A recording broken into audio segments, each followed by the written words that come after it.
Bonjour à toutes et à tous. Vous écoutez l'Expérience Inédite, le podcast de OnePoint qui s'intéresse aux territoires sensibles de l'expérience dans nos vies de consommateurs. Depuis des millénaires, les êtres humains ont créé de la valeur en s'échangeant des commodités, des produits, des services. Depuis quelques années, tout s'est accéléré. L'expérience est devenue l'axe majeur de création de valeur. Elle révolutionne nos habitudes, redessine les territoires de la consommation et impacte l'ensemble des secteurs d'activité. Autour de 5 questions, je reçois ici une personnalité forte et inspirante qui nous partage les enjeux et l'impact de l'expérience dans son secteur. Bienvenue dans l'Expérience Inédite, je suis Patrick Walid, partenaire stratégie et innovation chez OnePoint. Pour cette seconde saison, je vous propose de partir à la découverte des nouvelles frontières de l'expérience autour du Web3 et des métavers, pour comprendre le monde qui change en échangeant. On ne vous a jamais dit le client est roi. S'il y a une chose qui me met hors de moi, ce sont les mauvais vendeurs. Ce magasin est magique. Si vous aimez être reçu comme un chien dans un jeu de quilles... Vous êtes dans la boutique idéale pour ça, monsieur Louis. Ouvrons le magasin. Raphaël Assouline, bienvenue, merci d'être là. On est réunis aujourd'hui pour l'expérience inédite, donc les événements organisés par OnePoint autour de l'expérience et de la manière dont on vit les expériences aujourd'hui, et bien sûr avec toi pour parler des expériences dans les métaverses. On va te laisser te présenter. Je voulais aussi dire bienvenue aux gens qui nous suivent aujourd'hui, alors qui sont peu présents aujourd'hui en reprise de post-Covid, saison qui s'annonce difficile. Mais il y a des gens, il y a un petit peu de personnes sur place. Il y a surtout des gens qui nous suivent sur le live sur YouTube, qui pourront aussi retrouver le replay de notre podcast sur les différentes plateformes de replay. Et pour les collaborateurs de OnePoint sur notre workplace. Donc l'expérience inédite, pour ceux qui ne connaissent pas encore le format, c'est 1 heure d'échange avec une personnalité inspirante par son expertise, par son expérience. 5 questions pour toi aujourd'hui, Raphaël. On va parler évidemment expérience et métaverse qui sont au cœur des enjeux des clients de OnePoint. Donc je vais te laisser te présenter et surtout parler de Reality, de ton entreprise que tu représentes. Raphaël est un garçon que l'on connaît bien chez OnePoint puisqu'on a eu la chance de l'avoir avec nous, puisque Raphaël est le fondateur de Geronimo, qui est une entreprise qu'il a vendue à OnePoint. Geronimo que tu as fondé il y a une dizaine d'années, je crois, c'est ça ? Exactement. Ah, t'es comme moi. Exactement. Merci de ne pas m'avoir laissé tout seul avec mon micro éteint. Donc voilà, Geronimo il y a 10 ans, et maintenant la raison pour laquelle tu es là aujourd'hui, donc Reality, que tu as fondé il y a 10 mois, je crois, avec les mêmes associés, ou le même associé en tout cas, Jérôme, en partie. Notre sujet aujourd'hui, Raphaël, c'est donc l'expérience, les expériences, la manière dont on les vit. Donc on adresse ce sujet déjà dans le monde physique, avec nos clients qui l'adressent dans le monde physique, dans le monde digital, et donc évidemment maintenant dans les métaverses, il y a beaucoup de choses qui se passent, il y a aussi beaucoup de buzz, on entend beaucoup de choses. Nous, ce qui nous intéresse, c'est d'entendre des cas d'usage concrets. On a eu le temps de préparer ça un petit peu ensemble aujourd'hui. Donc j'entends que tu as des réponses très concrètes à nous apporter, donc c'est ça qu'on veut entendre aujourd'hui. Donc ma première question pour toi, d'abord je vais te laisser te présenter. Ma première question pour toi, c'est quoi Reality et qu'est-ce que tu y fais ? Bon, déjà, merci Patrick de me recevoir aujourd'hui dans le live point des bureaux de OnePoint que je connais bien, puisque je les ai fréquentés pendant quasiment 2 ans. Donc je suis ravi de revenir, je n'étais pas revenu depuis mon départ, donc en janvier 2020, ça remonte maintenant, le temps passe vite. Et donc je suis assez ému de revenir ici, c'est un bon moment de partage qu'on va avoir tous les deux, avec le reste des personnes qui participent à distance ou en présentiel.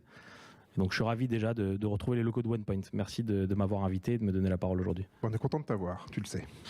Alors pour me présenter, donc comme tu l'as dit, j'ai eu la chance de monter une première boîte que OnePoint a rachetée en 2018, donc qui s'appelle Geronimo, qui était à l'époque, au démarrage en tout cas, un mobile game studio. Donc on a pendant 2 ans, à partir de fin d'année 2012 jusqu'en milieu d'année 2014 à peu près, on était 3 associés, on a monté des jeux mobiles. C'était la grande mode à l'époque, des trivia games, pour lesquels on avait fait plusieurs millions de téléchargements, ce qui était plutôt pas mal. On n'était pas très bon en monétisation à l'époque, faute de peut-être d'être bon en acquisition, en tout cas de ne pas avoir trouvé la partie monétisable au cœur de nos produits. Et donc on a vite évolué vers un modèle de service qui s'est bien développé. Et donc ça a été le cœur de notre activité pendant 4-5 ans par la suite. Donc l'agence Geronimo est devenue une agence spécialisée en développement d'applications mobiles. Et on a rejoint les rangs de OnePoint après un rachat, et dans lequel on a passé donc 2 ans à opérer, comme tu le sais, une partie des équipes de Tech Studio qui étaient notamment orientées sur tout ce qui était développement d'interface web et mobile. Donc moi je suis parti ensuite en 2020, démarrage du Covid. J'avais très envie de remonter une boîte tech, ce qui était aussi la raison de mon départ. Et donc avec mon ancien associé Jérôme Guillemé, que tu connais, qui lui plutôt a un profil et une casquette tech. On passait beaucoup de temps ensemble sur les réflexions autour de remonter une boîte, quelles étaient les thématiques sur lesquelles on serait ravi de pouvoir se réinvestir, à la fois avec une vision et à la fois avec aussi un plaisir du quotidien de savoir qu'on aime innover, on aime rentrer sur des sujets tech un peu nouveaux. Et à côté de ça, tu as Zach, qui lui est le troisième associé, qui est à nos côtés aujourd'hui, qui lui est le cofondateur d'une boîte qui s'appelle Festiquet, qui a été pendant 12 ans un opérateur de distribution de tickets de festival, qui distribuait plus de 3000 festivals dans le monde, qui était assez gros, une grosse marketplace, qui a connu pendant le Covid une période assez compliquée, comme tu peux l'imaginer, puisque c'est des événements physiques, et donc qui a dû un petit peu réorganiser son modèle, notamment à l'été 2020, et qui a été, je dirais, peut-être les prémices de nos réflexions sur le positionnement de Reality que je vais te présenter et que je vais vous présenter, mais de comment est-ce que je réimagine les événements à distance pour attirer une population nombreuse dans le divertissement. Et donc ça a été le démarrage, pour sa part en tout cas, des premiers live events pour entertain une population autour de la musique. Alors on a vu, et il a vu notamment les limites autour de solutions comme Hopin, comme Zoom, etc. sur des populations importantes dès lors que tu commences à avoir plusieurs centaines, voire milliers de participants, et qu'il faut les entertain, où il faut retrouver aussi un côté un petit peu sensationnel, où c'est pas évident. Et je dirais qu'avec la montée en puissance de toutes les thématiques métaverses à la fin 2021, ça nous a donné l'idée de nous positionner sur un modèle de proposition d'accompagnement d'entreprise sur la création d'événements virtuels sur les différentes métaverses plateformes. Donc en fait, on a lancé cette boîte en janvier 2022, donc il y a quelques mois maintenant, il y a 11 mois à peu près, avec comme idée de justement créer un produit, un outil, une sorte d'infrastructure qui allait s'interfacer aux métaverses existantes et qui allait permettre de démocratiser l'accès à ces espaces à travers l'événement. Donc, pardon, pour qu'on comprenne bien, ce que vous proposez, c'est des plateformes d'expérience événementielles qui sont des plateformes propriétaires ou qui sont en lien avec les plateformes qu'on connaît, enfin avec les métavers qu'on connaît. Alors en fait, c'est un outil web, donc c'est un site web, je dirais presque classique, avec un modèle SaaS, depuis lequel tu vas pouvoir, en tant qu'entreprise, choisir la métavers sur laquelle tu veux créer une expérience, de courte ou de moyenne ou longue durée, depuis laquelle tu vas ensuite avoir, une fois que tu auras fait le choix de la métavers sur laquelle tu veux créer ton expérience, tu auras une librairie d'assets virtuels, des bâtiments ou des espaces virtuels. Que vous créez pour les clients. Alors qui seront déjà créés, okay. Donc avec une librairie dense, avec un nombre important d'espaces, de venues, qui seront d'abord designés par Reality, mais demain potentiellement par des designers externes. Donc un genre de librairie collaborative qui pourra être abondée par des externes, par des designers, des agences, etc., qui pourront monétiser même l'utilisation de leurs espaces et qui pourront être mis à disposition du client au moment de la création de son événement. Cet espace ensuite, donc l'idée c'est d'avoir des espaces dédiés par typologie d'événements, de manière à ce que chaque créateur d'événements entreprise puisse se retrouver à travers un espace autour de l'événement en question qu'il est en train de créer. Salon ou alors un événement musical, un concert, etc. Alors il y a plein de typologies d'événements, j'y reviendrai un petit peu tout à l'heure, mais en effet, tu as des événements dans le corporate, tu as des événements dans l'entertainment, tu as des événements internes, des événements externes, etc. Donc tu as énormément de typologies d'événements. L'idée, c'est justement d'adresser au marché un nombre important de venues, donc d'espaces digitaux, virtuels, qui vont permettre à l'utilisateur créateur de se retrouver dans un espace en question qui correspondra à sa typologie d'événement. Donc ensuite, cet espace, il peut le customiser, il peut changer les couleurs, les textures, les matières, etc. Et ensuite, il a tout un jeu de fonctionnalités qu'il peut configurer, qui sont des fonctionnalités type d'un événement d'entreprise ou d'un événement à destination d'une communauté qui peut être une communauté d'entreprise, une communauté de final customers. Ok, tu peux peut-être nous présenter quelques événements. J'ai vu que vous en avez déjà organisé pas mal pour des entreprises, pour des salons, pour des organisateurs de salons, pour la BPI aussi, ouais, je crois. Tout à fait. Tu peux nous donner quelques cas concrets? Bien sûr. Donc là, pour revenir un petit peu sur la chronologie de la boîte, et ce qui nous a amené ensuite à créer des événements pour le compte d'entreprise. Donc l'idée du positionnement, c'était d'avoir, comme je te l'ai dit, un outil web, un espace web assez classique, traditionnel, pour que l'entreprise classique ou l'entreprise en tout genre puisse se retrouver non pas perdue avec un environnement Web 3 qui parfois peut être un petit peu difficile en termes de user experience, mais là très facile d'accès avec une interface, je dirais que comme elle pourrait le retrouver sur ses habitudes de consommation d'outils en tout genre, mais qui lui fait ensuite le pont, cet outil, avec les différentes métaverses et qui va déployer donc un bâtiment virtuel sur un terrain virtuel avec tout un tas de fonctionnalités sur lesquelles on reviendra tout à l'heure, qui correspondent à la nature de l'événement en question du client créateur, le client entreprise. Donc, comme tu le sais, développer un outil, développer un produit digital, ça prend un peu de temps. La boîte étant jeune, donc on a commencé le dev au mois de février-mars de cette année. Et en attendant de travailler sur le produit, en parallèle du travail sur le produit, on a décidé évidemment de se confronter au marché et de commencer à créer des événements virtuels. Donc là, on est rentré dans une phase de confrontation au marché et de discussion avec différents acteurs qui étaient intéressés par le fait de créer une expérience virtuelle de type événementiel. Donc on s'est dit qu'on allait commencer avec les différentes plateformes qui nous intéressaient, notamment Decentraland, The Sandbox, Spatial, Roblox, j'y reviendrai aussi tout à l'heure. Mais donc on a commencé à adresser et à créer, je dirais manuellement, donc un peu en mode serviciel, des expériences de type ponctuel, de courte durée, donc de 1 journée, 2 journées, 3 journées, avec des clients, et notamment des clients du monde de l'événement physique, qui souhaitaient enrichir, amplifier l'événement physique par un événement virtuel sur une métaverse. C'est en parallèle d'un événement physique pour l'instant, c'est pas à la place d'eux, c'est ça? Exactement, c'est en parallèle, donc c'est un jumeau numérique, souvent appelé comme ça. Donc il y a un événement physique, et en parallèle, donc l'événement physique par définition, il est local, il est fini puisqu'il est dans un environnement physique qui réunit un nombre de personnes limité, en général par la dimension de l'espace. L'intérêt d'avoir un événement virtuel, c'est de pouvoir amplifier son rayonnement, de pouvoir toucher un nombre de personnes quasi illimité, de toucher des gens à l'international, et donc de proposer les contenus qu'on propose sur l'événement physique à l'étranger auprès de ces utilisateurs qui n'auront peut-être pas pu se déplacer le jour de l'événement physique. Donc c'est en parallèle et en live en même temps que l'événement qui a lieu en physique. Exactement. Ok, alors, tu veux peut-être terminer sur la présentation de Reality. J'ai une question pour toi, justement sur les attendees justement de ces événements. Je te laisse terminer. Donc juste pour finaliser, pour finir un petit peu sur la partie produit. Donc le produit, comme tu l'as compris, on est rentré dans une phase de construction progressive, donc qui a évolué aussi entre le mois d'avril et aujourd'hui. Mais à l'époque, donc on se positionne avec la volonté de créer un outil qui va permettre à toutes sortes d'entreprises, voire potentiellement même d'individus, de créer une expérience depuis une interface facile d'accès et depuis laquelle, en quelques minutes, je vais pouvoir lancer une expérience sur n'importe quel de ces mondes. La contrainte à l'époque, c'est quoi? Et elle est toujours présente. C'est que quand je suis une boîte PME classique ou même une grosse structure ou un petit entrepreneur, je veux créer une expérience sur un de ces univers. Il y a pas mal de freins en fait. C'est-à-dire qu'il y a plusieurs moyens de le faire, mais qui sont tous avec des problématiques différentes. En tant qu'entreprise, je veux créer une expérience. Quelle va être ma direction? Soit je vais me confronter donc à une agence, donc je vais devoir travailler avec une équipe qui va me prendre 4, 5, 6, 7 semaines, parfois même plus, pour pouvoir créer une expérience qui va durer 1 ou 2 journées. Le coût associé évidemment est important. Donc j'ai pas moi en interne en tant qu'entreprise de designer 3D, de développeur sur ces environnements qui sont nouveaux. J'ai pas l'expertise ni la connaissance de savoir quel type de fonctionnalité il faut intégrer à mon expérience, etc. Donc ça, c'est le premier choix potentiel de l'entreprise qui veut créer une expérience virtuelle. Le deuxième, potentiellement, c'est d'aller voir la plateforme. La plateforme, elle n'a pas vocation à la base, en tout cas, à créer et s'adresser à un client entreprise final pour lui créer une expérience custom. C'est pas son positionnement. Ces espaces open metaverse, comme on les appelle, sont des espaces qui ont vocation à être un peu comme des réseaux sociaux d'hier, c'est-à-dire adressés et ouverts à des créateurs, mais avec des outils qui permettent justement la construction d'expériences sur leur environnement. Et donc non pas venir customiser une expérience ponctuellement pour un tiers ou une entreprise.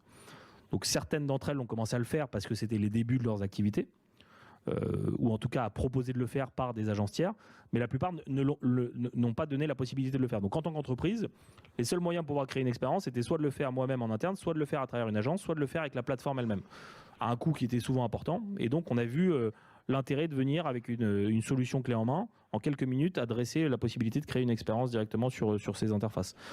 Donc pour dérouler ensuite, j'ai différentes fonctionnalités directement sur mon interface que je peux utiliser et que je peux rajouter. Je peux rajouter un shop d'NFT par exemple, si je veux distribuer un produit NFT virtuel au sein de l'expérience. Si c'est un congrès par exemple, je peux rajouter des stands virtuels pour mes exposants. Sur chaque stand, je vais pouvoir ajouter une vidéo professionnelle, un slideshow, un lien de redirection vers un site externe. Je peux mettre un avatar host qui va venir discuter avec les personnes de passage. Alors soit c'est quelqu'un de mon équipe, soit en tant qu'exposant, soit c'est un avatar type bot qui a un discours déjà préenregistré, qui va collecter de la donnée, etc. Donc ce type de fonctionnalité. Je peux mettre un écran au mur au sein de l'expérience virtuelle et sur cet écran, je vais pouvoir diffuser un live stream donc, qui a lieu par exemple en parallèle d'un événement physique ou une vidéo préenregistrée. Je peux mettre de la musique, je peux laisser un jukebox, donc laisser le libre choix à l'utilisateur consommateur de changer lui-même la musique. Je peux rajouter du merchandising, donc potentiellement mettre des t-shirts, des casquettes virtuelles que l'utilisateur va pouvoir acheter ou récupérer gratuitement et porter pendant l'événement. Donc il peut être aux couleurs de l'événement ou de l'entreprise en question, etc. Je peux rajouter des chasses au trésor, des quiz, etc. Donc j'ai plein de fonctionnalités comme ça que je déroule dans la création de mon événement. À la fin de la création, on me demande quel jour je veux créer pour avoir lieu l'événement, la durée. Et ensuite, en tant qu'outil, on déploie une landing page qui permet de commercialiser l'événement pour l'entreprise en question. Donc derrière cette landing page, elle distribue soit un système d'URL ouverte pour que l'événement soit publiquement accessible à tous, soit on donne la possibilité de créer un système de NFT ticket qui peut être distribué de manière payante. Donc ça permet aussi aux créateurs de commercialiser, de monétiser les places qui vont être accessibles, qui vont rendre accessible l'événement. Ok, alors je rebondis sur ce que tu disais tout à l'heure. On comprend qu'il y a une infinité de possibilités, de fonctionnalités qui sont proposables. Par contre, je me fais la voix des clients qu'on a la chance avec lesquels on a les chances d'échanger sur ces sujets chez OnePoint. Et les enjeux qui se présentent à eux aujourd'hui, ce que l'on entend sont les mêmes que ceux dont tu parlais tout à l'heure au début de Geronimo, c'est qu'à partir du moment où on met en place des plateformes, il faut qu'il y ait du monde qui vienne. Donc toute la partie acquisition semble être celle qui pose problème, parce qu'il y a effectivement une infinité de mondes, une infinité de possibilités, de fonctionnalités qu'on va pouvoir vivre à l'intérieur de ces mondes-là, mais il semblerait qu'il n'y ait pas grand monde. Alors, est-ce que c'est bad buzz, comme ce qu'on a entendu sur l'histoire de la communauté européenne qui aurait dépensé combien, 400 000 euros, quelque chose comme ça, pour faire venir finalement 4 personnes ou 5 personnes sur un monde, sur un événement comme celui-là. En tout cas, j'imagine que toi, tu es confronté à ce genre de sujet. C'est ce qu'on entend aujourd'hui. Alors, ta vision à toi, c'est que c'est vrai, c'est pas vrai, et si c'est un petit peu vrai quand même, qu'il n'y a pas encore complètement la foule attendue, comment faire pour adresser ce sujet-là? Parce que c'est bien beau de mettre en place des expériences, comme tu l'as dit, ça coûte de l'argent. Il faut qu'en face, les clients, les clients de OnePoint, qui sont les grandes entreprises et les acteurs publics, retrouvent du monde en face de ça. Comment on fait pour faire venir du monde sur ces métavers pour les attirer aujourd'hui? Bon, alors déjà, il faut revenir un petit peu en arrière. C'est-à-dire que l'intérêt de créer un événement ou une expérience virtuelle, ce qu'on a observé, nous, les derniers mois, c'est qu'il y a deux approches des entreprises. Soit elles veulent utiliser les métaverses comme outils, comme approche vraiment purement utilitaire et fonctionnelle d'un environnement digital qui va me permettre de réunir un nombre important d'utilisateurs avec des fonctionnalités intéressantes immersives, ce que je ne retrouve pas sur un Zoom, sur un Hopin, etc. Je reviendrai aussi dessus. Soit elles veulent chercher du trafic nouveau, notamment auprès d'une génération jeune et nouvelle, qui sont captives de ces sujets Web3, gaming, metaverse, etc. Et donc, à ce moment-là, aller sur des environnements qui, eux, ont déjà du trafic existant. Donc vraiment, c'est les deux orientations. Soit je vais sur une plateforme créer une expérience métaverse parce que je veux toucher une nouvelle cible avec du trafic, soit je veux utiliser uniquement la métaverse comme outil expérientiel. Et c'est moi-même, en tant qu'entreprise, qui vais amener mon trafic sur l'événement en question ou l'expérience. Je remarque, pardon, juste petite parenthèse, tu dis la métaverse, et c'est comme le Covid. Je pense que chacun s'approprie. Ça dépend des semaines. Exactement. Donc si tu veux, sur ces deux environnements, sur ces deux possibilités, sur la partie trafic, pour répondre un peu à ta question directement, les entreprises qui cherchent aujourd'hui à attirer du trafic sur leurs événements ou sur leur expérience, elles vont plutôt essayer de se diriger vers des environnements ou des métaverses ouvertes qui, elles, ont déjà du trafic. Et donc là, il y a encore deux types de plateformes existantes. On a les acteurs du gaming existants qu'on associe parfois à métaverses qui ne le sont pas vraiment, mais qui pourront le devenir demain. D'ailleurs, elles sont en train de faire des évolutions dans leurs activités, dans leurs organisations, dans leurs fonctionnalités, pour se connecter à des blockchains, pour permettre des paiements en crypto, pour permettre de décentraliser l'accès à des assets au sein de leurs expériences, etc. En tout cas, les expériences et même la commercialisation, je pense à Fortnite évidemment, avec les skins, etc. Ce que tu décris tout à l'heure existait déjà, et il y avait aussi des événements organisés. Donc, typiquement, tu as ces types de plateformes, Fortnite, Roblox, il y a des dizaines de millions d'utilisateurs quotidiens. Tu as une boîte aussi qui s'appelle Zepeto, qui est plus connue en Asie, il y a 20 millions apparemment de daily active users. Donc c'est des plateformes qui sont plus gamifiées, qui touchent un public peut-être plus jeune, donc qui intéressent certaines marques pour des activations, mais pas toutes. Sur la partie monétisation, ça commence, mais surtout avec, comme tu le disais, des skins, du wearable, etc. Donc ça touche pas toutes les industries. Néanmoins, il y a déjà énormément de trafic. Et ce trafic, il s'actionne. Il y a des taux de conversion affichés qui sont très importants, beaucoup plus même que sur des sites web classiques ou sur des activations même réseau social.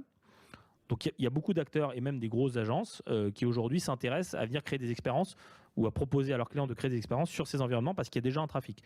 Les boîtes qui ont testé des expériences sur Decentraland, sur Sandbox, sur Spatial, en attendant de ces plateformes qu'elles provident du trafic, elles ont été un peu déçues pour certaines parce que le trafic ne vient pas encore de ces plateformes. Il est existant, mais il est encore réduit.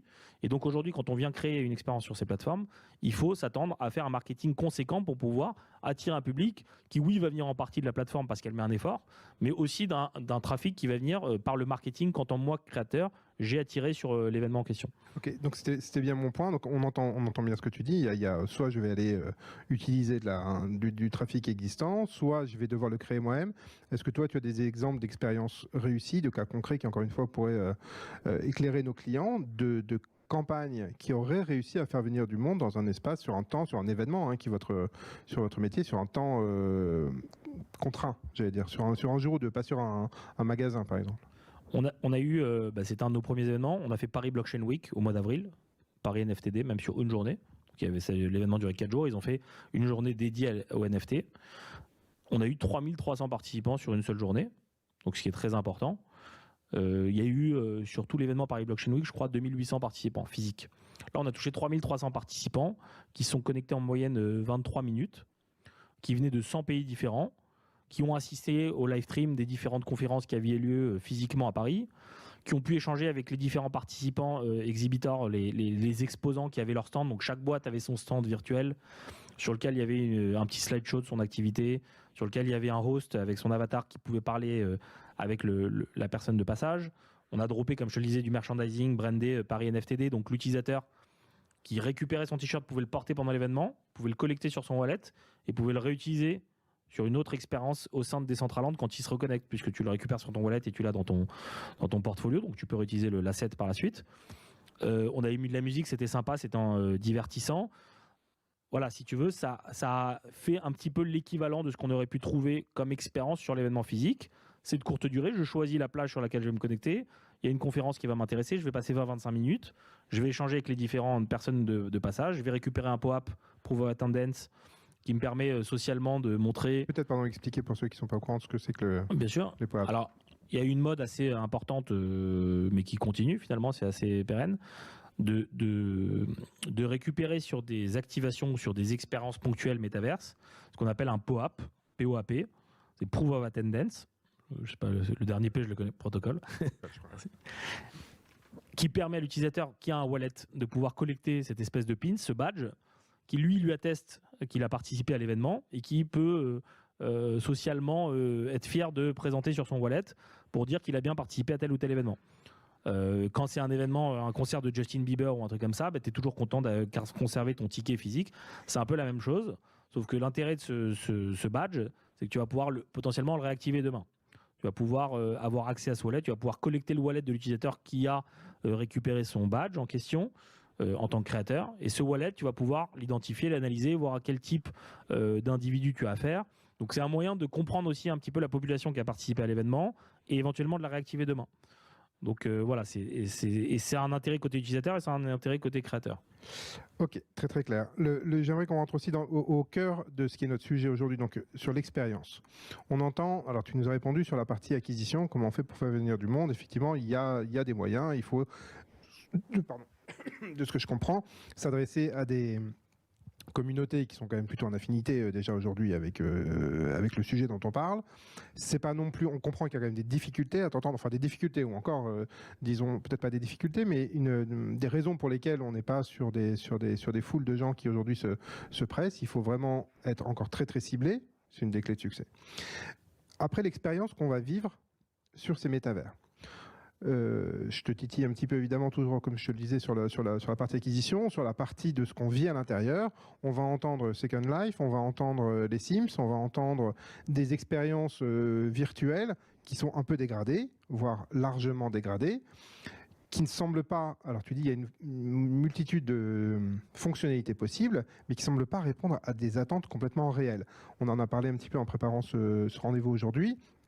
La possibilité d'aller faire du shopping, d'aller acheter quelque chose, d'aller se balader dans des magasins, est-ce que ça c'est une des voies possibles intéressantes? Est-ce que tu en vois d'autres qui permettraient de vivre des expériences justement de manière vraiment différente et vraiment satisfaisante, exaltante, ce qui ne semble pas être complètement le cas aujourd'hui et qui freine beaucoup des attendees à ces événements? Alors, les premières observations que je voudrais te faire, c'est qu'aujourd'hui, il y a certaines déceptions de la part de consommateurs ou de créateurs Pour la première raison qui est que beaucoup de personnes aujourd'hui, à travers la hype qu'il y a eu autour de ces sujets métaverse, se font une idée préconçue de ce que peut être la métaverse avant de l'avoir testé. Et donc beaucoup vont idéaliser un petit peu le type d'expérience qu'elles pourraient recevoir en testant une expérience métaverse. Et notamment un peu comme le film Ready Player One. C'est-à-dire j'arrive, j'ai mon casque, je suis plongé dans une expérience immersive incroyable, je vais naviguer avec des user flow complètement dingues, et je vais avoir un effet tellement waouh que je vais en ressortir exalté d'un monde demain changé par ce type d'expérience. On n'y est pas encore, c'est une réalité. Et donc c'est là que la déception commence. C'est-à-dire qu'il y a des acteurs qui ont décidé de rentrer, et notamment ces acteurs comme Decentraland, The Sandbox, etc., de rentrer sur ces univers virtuels en créant des open metaverse pour proposer à un public large de consommateurs de commencer à participer à une nouvelle économie qui répond aussi un petit peu à ce qu'est le Web3 en partie, c'est-à-dire le fait de pouvoir échanger librement sur un espace anonymement, le fait de pouvoir posséder Internet ou en tout cas une partie de ma consommation sur Internet avec des actifs digitaux. La fameuse décentralisation qu'on attend du Web3 par rapport aux grandes plateformes qui aujourd'hui régissent ce monde Web2. Exactement. Une user experience qui change par rapport à ce dont j'ai l'habitude de voir sur un site classique 2D depuis 20 ans. Et donc là, avec une expérience plutôt en 3D, etc.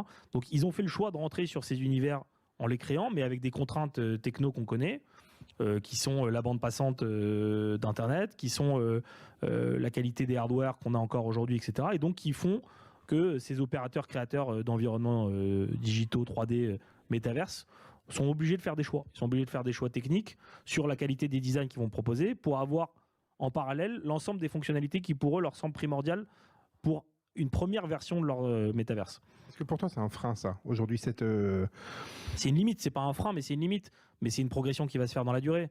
C'est-à-dire qu'aujourd'hui, typiquement, un des vrais sujets aujourd'hui sur les plateformes métaverse, c'est le nombre d'utilisateurs concomitants simultanément, donc concomitamment connectés. Aujourd'hui, ce qu'on retrouve, c'est que tu peux avoir sur la plupart des univers, enfin pas tous d'ailleurs, plusieurs milliers de personnes connectées simultanément, d'accord ?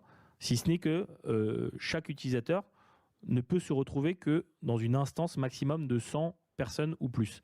Alors qu'est-ce que c'est une instance ? En fait, c'est que une instance, c'est que je me retrouve dans une expérience qui a été créée pour tous, pour les plusieurs milliers de personnes connectées. Donc l'expérience, elle est la même, tout le monde voit la même chose. Seulement autour de moi, je ne vais voir que 100 personnes simultanément. Et en fait, il y a 1000 personnes qui sont connectées, mais sans le savoir, la plateforme me réalloue à différentes instances au fur et à mesure de mon expérience, et je passe d'une instance à l'autre. Donc peut-être que toi, Patrick, et moi, on est connectés, on est au même endroit sur l'estrade ici dans l'expérience, mais on ne va pas se croiser parce que toi, tu es dans l'instance 4 et moi, je suis dans l'instance 1. Donc ça, typiquement, c'est un choix technique qui est obligé de faire la plateforme au moment où elle crée la possibilité de se connecter à plusieurs milliers de personnes pour enrichir une expérience adressable à tous, mais en même temps, pouvoir charger des contenus en 3D qui sont de qualité, qui ne rament pas, etc., auprès d'un minimum de personnes suffisamment concernées, et donc qui est aujourd'hui de l'ordre de 100 par rapport aux usages. Donc ça, typiquement, c'est une contrainte qu'on a aujourd'hui qui sera vraisemblablement différente demain, parce que les hardware évoluent, parce que voilà, les softwares évoluent, etc. Et donc ça ne va aller évidemment qu'en progressant. Mais aujourd'hui, dans l'état de l'art du marché, la plateforme qui crée une métaverse, elle est obligée de se contraindre à ses choix, et elle est obligée de faire une restriction sur soit la qualité des designs, soit le nombre simultanément de personnes qu'elle peut connecter, typiquement Spatial, qui est une des plateformes aussi principales aujourd'hui dont on entend beaucoup parler, a fait le choix de nous avoir que 50 personnes connectées simultanément. Tu ne peux pas avoir plus que 50 personnes.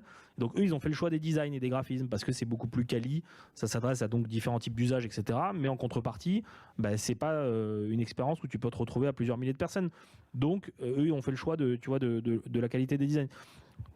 Alors juste pour enrichir un peu ce propos, aujourd'hui aussi, on voit l'utilisation des métaverses sur un web browser. D'accord, pour que ça soit accessible, il y a tout l'enjeu d'accessibilité qui est important, de manière à ce que ça soit très facile pour se connecter en un clic, etc.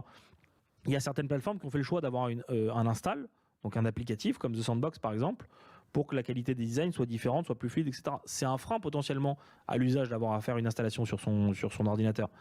Demain, potentiellement, avec notamment des technologies comme le pixel streaming, etc., tu vas avoir des technos qui seront construites sur Unreal Engine, par exemple, avec des designs très évolués. Et grâce au pixel streaming, le moteur ne sera pas sur le PC de l'utilisateur. avec une installation, mais sera à distance sur un PC qui marche très fortement et qui renvoie un live de la machine qui, elle, a créé le moteur de gaming et qui le renvoie à l'utilisateur. Sauf qu'aujourd'hui, ces problématiques, elles sont qu'il n'y a pas de solution de marché qui propose de pixel streamer un nombre de personnes concomitamment important. Donc voilà, si tu veux, ça c'est des problématiques un peu techniques, mais ce qui fait que les opérateurs sont obligés de faire des choix et donc de proposer en termes d'user experience à leurs clients utilisateurs finaux des limites à un moment donné sur une des matrices de fonctionnalités. Ok, donc il y a des limites au nombre de personnes avec lesquelles je peux interagir. Il n'y a pas de limite sur le type de fonctionnalité. Aujourd'hui, on voit qu'on arrive à peu près à faire toutes les fonctionnalités, de visiter des musées ou d'aller acheter des choses, etc. Sébastien Badeau de Ledger, qui était assis dans ton siège il y a quelques semaines, lui faisait l'analogie, et je voulais ton avis là-dessus, entre le YouTube du début et les créateurs, avec aujourd'hui ce qui se passe dans les métavers, dans le sens où tu peux créer autant de contenus que tu veux, super intéressant, il y a plein de possibilités pour penser dans ta tête des contenus que tu pourrais mettre sur YouTube, sauf que s'il n'y a pas YouTube ou qu'il n'y a pas les spectateurs de YouTube ou qu'il n'y a pas la capacité ou l'audience sur YouTube, ça ne sert pas à grand chose. Donc là, lui, il parlait globalement de limitations technologiques qui sont celles dont tu parles aujourd'hui, mais qui finalement se sont résolues assez vite. Tu vois le même type de chemin? Alors, pour le trafic, justement, et c'est d'ailleurs le positionnement de Reality, c'est-à-dire qu'aujourd'hui, venir sur une métaverse ouverte, sociale et pas trouver de monde, c'est problématique. Et donc, ce qu'on voit d'ailleurs, c'est que celles qui marchent, c'est soit celles qui sont très gamifiées, donc vraiment quasiment un jeu. On parlait tout à l'heure de Fortnite, Roblox et autres, etc. Donc là, il y a des publics concernés, c'est très enrichissant, c'est très intéressant, il y a un trafic énorme, et c'est des gens qu'on peut activer dans différents domaines, mais qui viennent à la base d'une expérience gaming. Soit, et c'est notre positionnement à nous, la possibilité de venir créer une expérience professionnelle. Parce qu'en fait, tu viens pas pour avoir de l'émotion, tu viens pour accéder à du contenu ou rencontrer du monde de manière dédiée, spécifique sur un projet, une entreprise, un service, etc. Donc nous, on croit très fortement en ça, et c'est la raison pour laquelle on vient utiliser ces technologies, donc 3D immersives, comme utilitaires pour pouvoir rassembler des populations importantes à distance autour d'événements professionnels. Donc ça peut être des événements internes, ça peut être des événements externes, mais toujours à des fins professionnelles à la base. Et donc, si tu veux, ça change la perspective du trafic que je vais adresser sur mon événement ou sur mon expérience, puisqu'en fait, l'utilisateur ne vient pas juste pour, si tu veux, voir ce qu'il va y trouver en termes de contenu, etc. Il sait pourquoi il vient. Il y a des gens qui ont créé un contenu dédié professionnel. Il vient pour accéder à ces contenus parce qu'il est à distance, et il vient pour avoir une expérience qui est plus enrichie que ce qu'il peut avoir sur un Zoom, parce que sur un Zoom, je suis passif, je regarde un écran. Au bout d'un moment, je me lasse un petit peu. Je ne peux pas échanger avec les 2-3 personnes qui sont sur le Zoom si on est 1000 connectés, c'est impossible. Donc là, je suis maître de mon événement, je peux me balader dans un bâtiment, je peux aller dans une room ou dans une autre. Donc je suis maître du contenu auquel je vais vouloir accéder, et je peux en même temps échanger avec les différents participants à 3 ou 4 grâce au son géospatial sans être dérangé par le reste du groupe, etc. Donc on utilise vraiment les fonctionnalités aujourd'hui de ces univers 3D comme fonctionnalité purement utilitaire pour répondre aussi à des besoins qu'on a identifiés, et notamment à cause du Covid, mais grâce à cette période de changement, je dirais, où on a été obligé de revoir un petit peu nos habitudes de consommation de réunions à distance. Alors, on porte ici la conviction, puisque tu connais la maison, très forte, que le côté utilitaire, le côté rationnel, le côté fonctionnel est un des aspects des choses, j'allais dire l'aspect technologique, mais que pour l'adoption d'une expérience, et donc l'adoption d'un produit aussi, ou d'une manière d'interagir avec un produit, avec un objet quel qu'il soit, pas forcément un objet physique, ce qui compte, c'est la mémorisation, ce qui compte, c'est le fait que ça s'imprime dans ton cerveau, et ça, c'est justement les émotions. Et aujourd'hui, les émotions, elles semblent assez éloignées du sujet que tel que tu le décris, avec une dimension extrêmement, fonctionnelle, enfin je crois que c'est le terme que tu as utilisé, mais il manque cette partie émotionnelle. Donc on va aller un peu au-delà de l'évidence, puisqu'on est chez OnePoint. On se projette, on comprend aujourd'hui, il y a des limitations technologiques, on comprend qu'il n'y a pas de limitations vraiment fonctionnelles. Il y a des gens comme Reality qui travaillent déjà pour mettre en place ce type d'expérience. Elles sont améliorables, technologiquement il y a plein de choses à faire. En termes d'acquisition, il y a plein de choses à faire. Maintenant, ce que j'aimerais, c'est qu'on se projette un tout petit peu dans l'avenir, pas forcément très lointain. Et d'ailleurs, comment toi tu détermines ce time frame là, c'est quoi, on parle de 1 an, 3 ans, 5 ans, 10 ans, à la fois sur l'adoption en termes de trafic, mais surtout sur la manière dont toi tu projettes que des expériences mémorables, exceptionnelles, vont pouvoir être vécues dans les métavers, puisque aujourd'hui on sent que c'est un petit peu limité. Par quoi ça va passer? C'est quoi les facteurs clés de succès qu'on peut déjà penser pour les mettre en place technologiquement demain? Alors déjà, je te rejoins sur la partie émotionnelle. Évidemment, c'est qu'il va falloir à un moment donné que l'émotion soit au rendez-vous pour qu'il y ait une masse d'adoption côté end-user. Et c'est pour ça qu'aujourd'hui, sur la partie professionnelle, on considère que la partie fonctionnelle est suffisante, entre guillemets. Même si l'émotion commence, mais on est au début, on attend évidemment que demain, il y ait une émotion qui soit au cœur de l'expérience. Et donc là, pour répondre un peu plus directement... Comment on va faire ça, voilà, c'est ça. Comment est-ce qu'on va faire ça? Bon, déjà, on compte un petit peu sur les constructeurs de devices.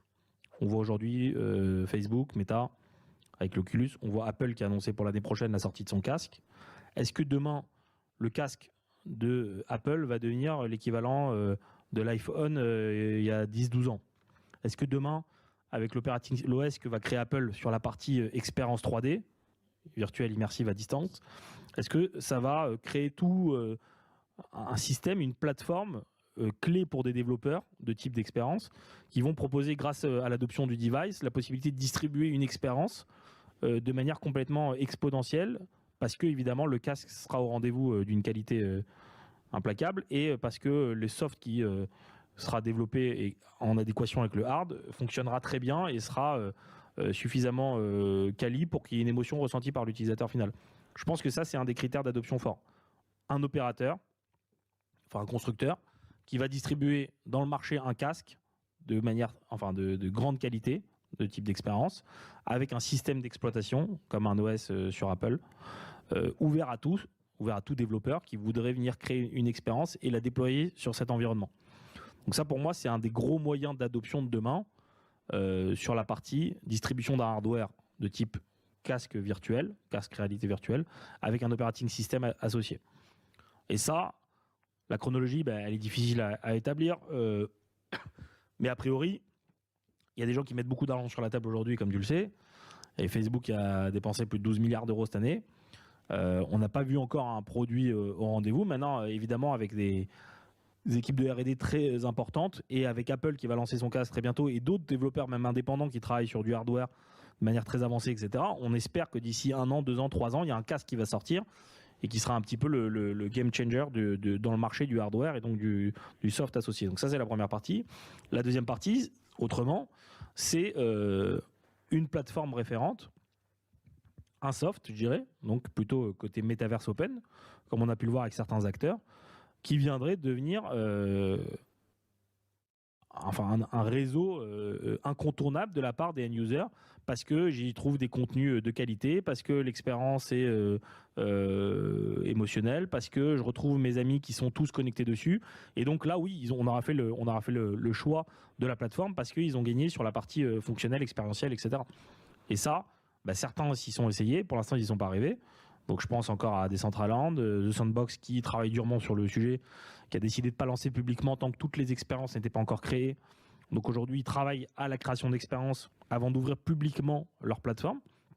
Donc on attend d'ici l'année prochaine à ce que la plateforme soit ouverte publiquement. On va voir, peut-être que The Sandbox va réussir à faire quelque chose de sympa.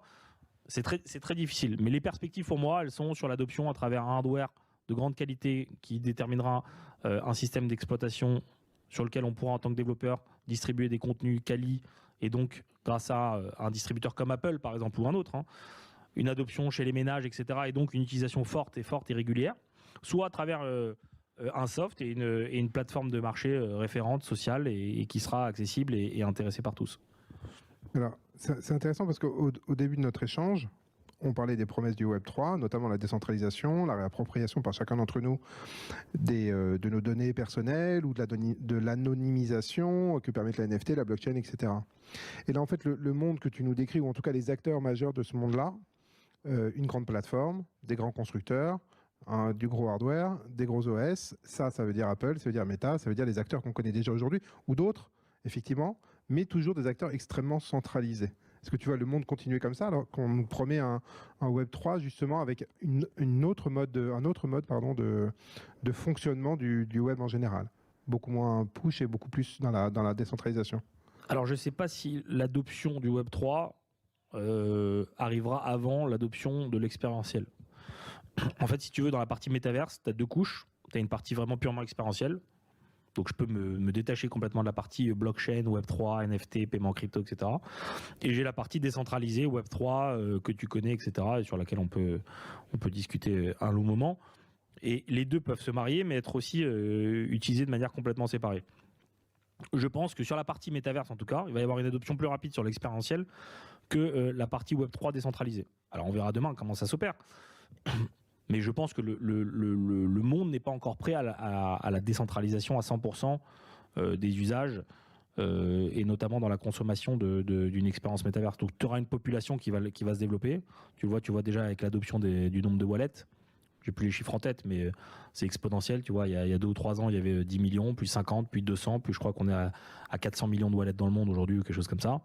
Voilà, ça ne va faire que monter, et plus les gens auront accès à un wallet et à toutes ces technologies de décentralisation d'accès à de l'information, des assets digitaux, des paiements en crypto, etc., plus potentiellement ces mondes vont se marier, mais on n'y est pas encore. Donc on va voir à quel moment donné ça se rejoint. Mais la décentralisation de l'expérience métaverse, pour moi, il faut scinder les deux sujets. On peut très bien avoir une expérience métaverse qui n'a rien à voir avec le Web3 et donc qui peut être opérée par des GAFA ou des gros acteurs qu'on connaît et qui ont des canaux de distribution beaucoup plus puissants que ceux qu'on connaît dans le monde du Web3. Ou peut-être que l'aspect décentralisé viendra prendre le dessus et qu'à un moment donné, l'expérientiel sera uniquement décentralisé et que c'est par ce biais-là qu'elle sera acceptée de tous. Moi, je pense que ça passera d'abord par l'expérientiel avant le décentralisé.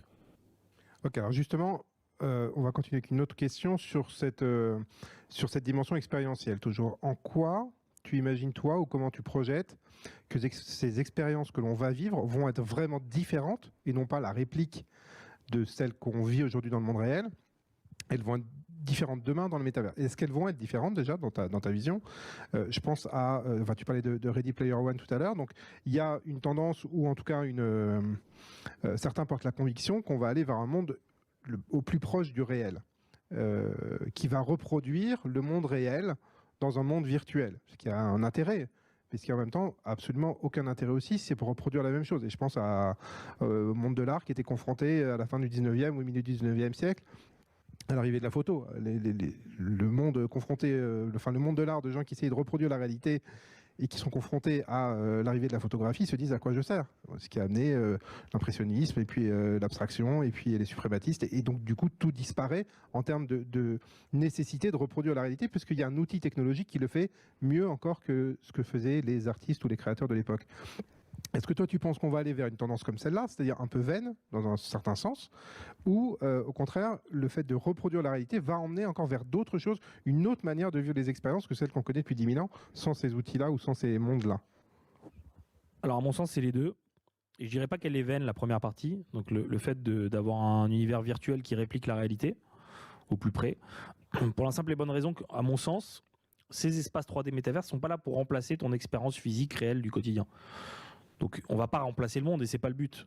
Pour moi, c'est l'enrichissement d'Internet. C'est comment est-ce que ma consommation d'Internet change? Comment est-ce que j'évolue dans mes usages du quotidien quand je me connecte sur mon mobile ou sur mon ordinateur?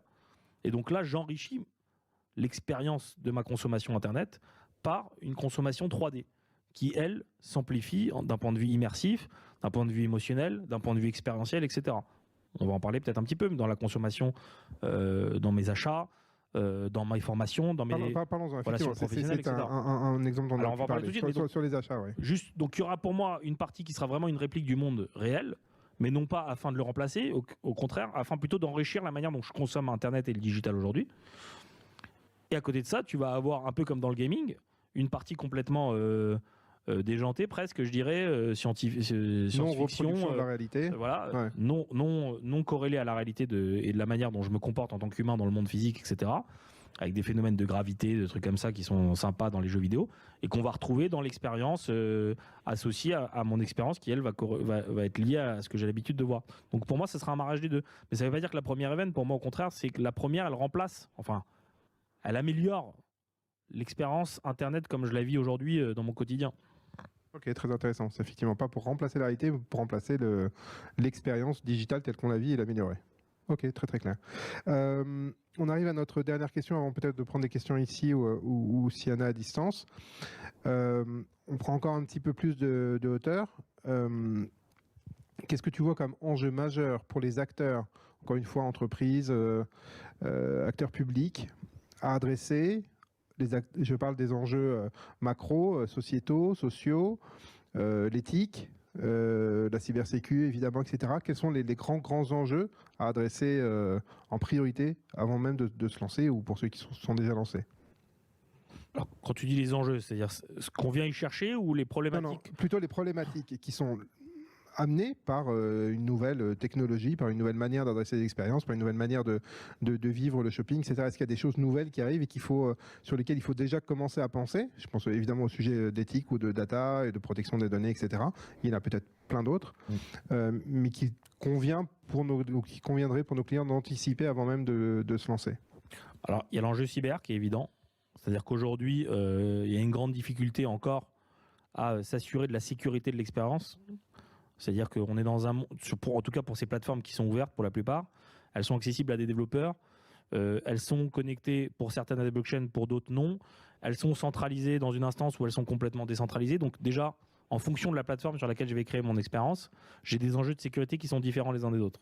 On l'a vu d'ailleurs, en tout cas j'en ai parlé avec différents acteurs, certaines grosses boîtes qui ont voulu développer et déployer en interne des environnements 3D, mais qui s'y sont pas prêtées parce que elles avaient des confrontations et des problématiques internes de gestion de sécurité, justement. S'assurer que les gens qui vont se connecter peuvent pas venir créer une faille de sécurité et intégrer l'expérience alors qu'elle fait pas partie de la boîte. Venir récupérer une information en se faisant passer pour un anonyme au sein de l'expérience, mais en faisant croire qu'il fait partie de la société, mais en fait qu'il n'en est pas. La possibilité de venir récupérer des données sur un produit qui serait distribué. On l'a vu notamment nous sur Decentraland. On a droppé des NFT au sein de Decentraland. Donc dès lors qu'on drop des NFT au sein de Decentraland, il y a une mécanique de drop qui est assez ouverte pour un développeur et qui fait qu'on peut venir facilement, enfin pas trop difficilement, se faire hacker le drop. Donc il y a une difficulté dans la distribution de ton produit. Comment je fais pour maîtriser demain cette distribution, pour pas me faire hacker le wallet émetteur et pour pas me faire hacker en tant que récepteur du produit en question que j'ai voulu distribuer. Donc ça, tu as des enjeux de cybersécurité au sein d'une expérience métaverse qui sont évidents, et ça c'est des vrais enjeux auxquels il faut répondre. Toutes les plateformes n'y répondent pas parce que c'est des plateformes publiques, parce que c'est des plateformes sociales, c'est pas leur priorité parce qu'elles s'adressent à un public end user. Pour celles, notamment comme nous, comme Reality, qui nous adressons à des entreprises avec justement ce type de problématique, c'est un enjeu pour nous. C'est un enjeu de s'assurer de la sécurité de l'expérience, c'est un enjeu quand on va déployer un environnement dédié, fermé à un type de population, de s'assurer qu'il n'y a personne qui peut enfreindre justement le passage, etc., etc. Donc nous, voilà, il y a une surcouche de développement cyber qui fait partie évidemment de nos développements d'interface comparativement à ce que fait une plateforme qui est ouverte. Et d'ailleurs, j'en ai pas trop reparlé tout à l'heure, mais en fait, à la suite de nos expériences sur Decentraland, Sandbox, autres, etc., donc on a décidé de continuer à proposer au marché de créer une expérience sur ces métaverses ouvertes, mais on a décidé aussi de développer notre environnement propriétaire.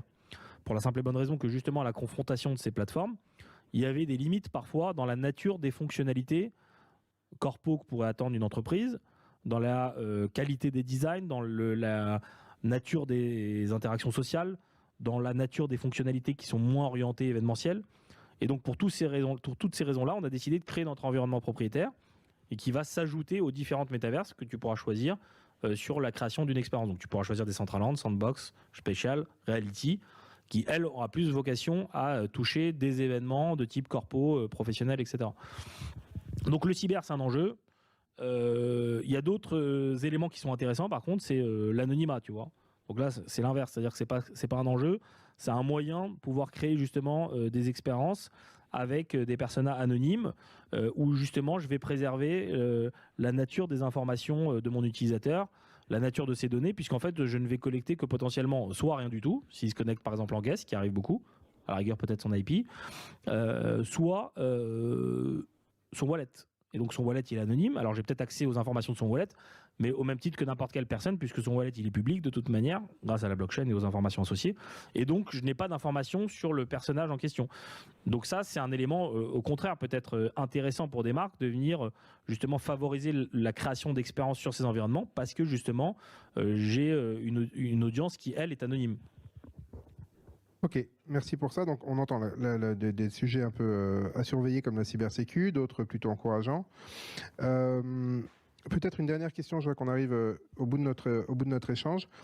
On a la chance de travailler ensemble déjà sur des sujets pour certains de nos futurs clients communs.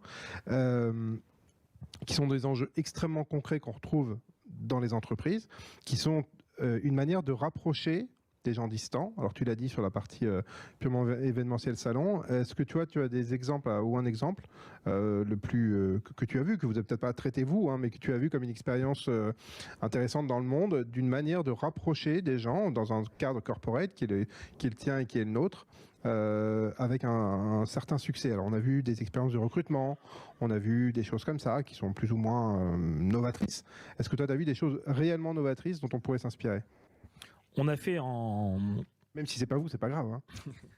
Non, des choses novatrices, on a vu des fashion shows, par exemple, virtuels, qui ont réuni beaucoup de marques. Alors, on n'a pas participé, mais on a fait, en l'occurrence, un genre de fashion show à notre manière.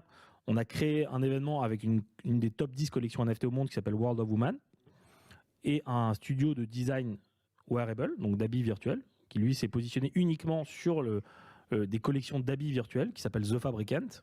Et donc, on a créé un événement avec The Fabricant, World of Woman et Reality au mois de septembre, pendant lequel on a distribué une collection exclusive de robes virtuelles qui avaient été créées et designées pour l'occasion, avec chacune des robes. Donc, il y avait 27 robes virtuelles qui avaient été créées par des designers individuels.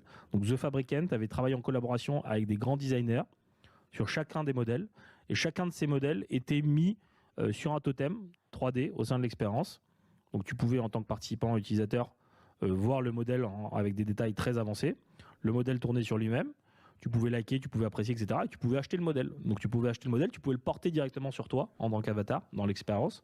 Et ensuite, tu pouvais le connecter sur ton wallet, comme je te disais tout à l'heure, et le récupérer et le réutiliser potentiellement. Et là, on est plutôt, excuse-moi, mais sur des expériences un peu individuelles. Je pense à des expériences qui permettent de réunir des gens qui sont à distance dans plusieurs pays ou sur plusieurs entités, etc., dans des entreprises. Je pense à des sujets sur les hôpitaux aussi qu'on a pu travailler, etc. Des gens de réunir dans lequel un métaverse privé, propriétaire, deviennent un espace qui amène quelque chose qu'on ne peut pas faire dans un autre monde. Enfin, tu l'expliquais un petit peu tout à l'heure avec Zoom, ça fait évidemment d'autres choses qu'une réunion Zoom, mais quelque chose qui donne envie à des gens de se réunir. Une bonne raison de se réunir dans un métavers. Il y a eu des concerts sur Fortnite, etc. Mais il y a les concerts. Si tu veux, pour nous, il y a 4 grosses thématiques qu'on adresse, et c'est un peu la distribution qu'on va avoir et le marché qu'on va viser. Tu as tous les événements physiques qu'on va amplifier, comme je te le disais tout à l'heure, et c'est un moyen de se réunir à distance et de trouver du contenu que j'aurais pas pu retrouver physiquement parce que je me serais pas déplacé. Il y a tout ce qui est animation de communauté, auquel je crois beaucoup. Donc notamment, comment est-ce que je fais pour réunir des populations, notamment qui viennent de Discord et Twitter et qui en ont marre de passer du temps sur de la 2D à échanger sur un chat, mais qui ont envie de se retrouver un petit peu, peut-être pas physiquement, mais à l'intermédiaire, et donc de commencer à discuter et se retrouver dans une expérience immersive différente. Il y a l'expérience d'achat, mais pour toi, c'est pas de la réunion. Il y a l'expérience professionnelle, formation, beaucoup. Formation. C'est un sujet qu'on retrouve beaucoup chez nos clients. Je suis content de t'entendre dire. On voit ça aussi. Ouais. Formation, c'est un élément qui revient sur la table en permanence. Journée de recrutement à distance pour des populations, notamment de freelance en remote, etc. Ça devient de plus en plus aussi important et incontournable. Aujourd'hui, quand tu recrutes beaucoup, tu le sais, tu recrutes beaucoup de gens à l'étranger. Comment est-ce que je fais pour faire des journées de recrutement avec ma brand, avoir un peu une brand awareness associée, etc. Donc là, le fait de faire un événement virtuel où je vais réunir des populations, les recruter, faire des one-to-one et en même temps montrer un peu l'effervescence autour de l'entreprise, etc. C'est un très bon moyen de le faire. Animer aussi mes employés qui sont à distance. Donc tout ce qui est after works, etc., ça a un peu sauté avec le Covid et avec ces populations qui sont en télétravail. Comment est-ce que je fais pour animer des populations à distance, parfois en télétravail ou parfois même juste dans des géographies diverses, pour pouvoir les réunir au sein d'une expérience qualitative, entertainante, etc., qui n'est pas juste une réunion de travail, mais qui est un moyen juste de gathering autour entre salariés d'une même entité. Et ça, on y croit beaucoup. Ouais. Et on le voit d'ailleurs, on en a fait. Ok, donc il y a effectivement des cas très concrets. Je rejoins totalement sur la partie formation, recrutement qui semblent les plus évidents, et après se retrouver sur des événements corporate. Il y a un autre sujet intéressant et sur lequel on discute beaucoup avec pas mal d'acteurs, c'est tout ce qui est charity event à distance. Aujourd'hui, il y a beaucoup de gens qui se déplacent moins. Les charity physique events, il y a des gens qui s'en lassent. Le fait de pouvoir participer à une cause en étant à distance, réunis autour d'un événement virtuel et pouvoir contribuer en crypto pour certains à qui c'est favorable, etc. On est en train de le voir de plus en plus. Donc, un événement virtuel sur lequel je vais faire des collectes de dons pour une cause noble. Ok, très clair. Eh ben, si ça te va, on va rester sur cette note noble. C'est pas tous les jours. Je vais passer le micro à Elif, qui a eu la gentillesse de préparer cet événement pour OnePoint. Merci Elif. Comme ça, je te remercie en même temps. Qui a des questions? Je crois qu'il y avait des questions à distance. Et vous On va en m'entendez? prendre quelques-unes. Ouais. Je tiens aussi à remercier Valentine qui m'a aidé. Et Merci du coup, Valentine. si on peut faire un gros focus sur Valentine comme ça, elle est pas bien. Non, du coup, on a des personnes à distance sur YouTube qui nous ont posé des questions. La première question qu'on a, est-ce que selon toi, un métavers passe forcément par un casque de réalité virtuelle? Alors, bonne question. En l'occurrence, aujourd'hui, la plupart des plateformes dont j'ai parlé ne sont pas sur une expérience casque. Donc, c'est uniquement sur des expériences desktop, certaines sur mobile, peu, mais la plupart, Decentraland, Sandbox notamment, ne sont pas sur casque virtuel. Alors, certaines proposent de le faire l'année prochaine. Donc, notamment Decentraland, elle travaille sur un casque. Spatial a une expérience casque, mais l'expérience sur web est beaucoup... est bien meilleur que ce qu'on retrouve sur l'expérience casque encore. Ok, bah, top. Et une deuxième question qu'on avait, c'est est-ce que tu penses qu'on pourrait se passer aujourd'hui d'événements en physique et concentrer un événement totalement dans un métavers? Alors, oui, je pense qu'on peut faire un événement totalement métaverse qui serait de qualité. Et non, je ne pense pas qu'on puisse se passer forcément du physique, de la relation avec le contact humain qu'on peut avoir sur un événement physique. Pour moi, c'est autre chose. Il ne faut pas s'attendre à ce qu'on peut avoir sur un événement physique, à la rencontre d'une personne avec laquelle on va prendre le temps de dialoguer, etc. C'est différent. Donc l'idée, c'est pas encore une fois, et c'est ce que je disais tout à l'heure avec Patrick, c'est pas rentrer dans un phénomène, et ça, moi, c'est ma croyance, en tout cas profonde, personnelle. Je me suis pas lancé sur cette industrie avec pour but de remplacer notre quotidien dans le monde physique. C'est plutôt d'amplifier ou, comme je le disais, de remplacer un petit peu la manière dont on consomme Internet. Et donc, je pense qu'on peut avoir des expériences de grande qualité uniquement sur virtuel, qui seraient suffisantes. Néanmoins, pour certains types d'événements, c'est quand même encore exceptionnel de pouvoir se voir physiquement. Bah écoutez, c'est toutes les questions du chat. Et peut-être pour rebondir, du coup, vous en pensez quoi de la cohabitation des événements dans le virtuel et en réel? Donc tu es en réel, mais il y a aussi un méta qui te permet de naviguer à l'intérieur de cet événement. C'est ce genre de choses que vous concevez? C'est une demande aujourd'hui? Oui, c'est une demande. Alors ça dépend des types d'événements et ça dépend de l'objectif. Est-ce que l'idée c'est de répliquer à 100% les contenus qui sont proposés dans le physique, dans le virtuel? Et là c'est plus difficile parce que la seule manière ça va être potentiellement de broadcaster l'événement physique avec un live qui va être diffusé sur un écran au sein de l'expérience métaverse. Ce qu'on voit de plus en plus quand c'est limité à un speaker ou à un chanteur par exemple, c'est tout ce qui est motion capture. Donc je vais avoir un participant qui s'adresse, qui chante, qui est en talk sur scène, à un ou deux participants, et dont je vais capturer les mouvements, la voix, etc., et que je vais retranscrire à travers un avatar sur une expérience métaverse, amplifiée, immersive, etc., où là je peux avoir quelque chose de qualité. À la rigueur, dans ce cadre-là, oui. Mais ça ne s'adresse pas à tous les types d'événements et ça ne sera pas forcément qualitatif pour tout type d'événement. Ok, parfait. Est-ce que quelqu'un dans la salle a une question?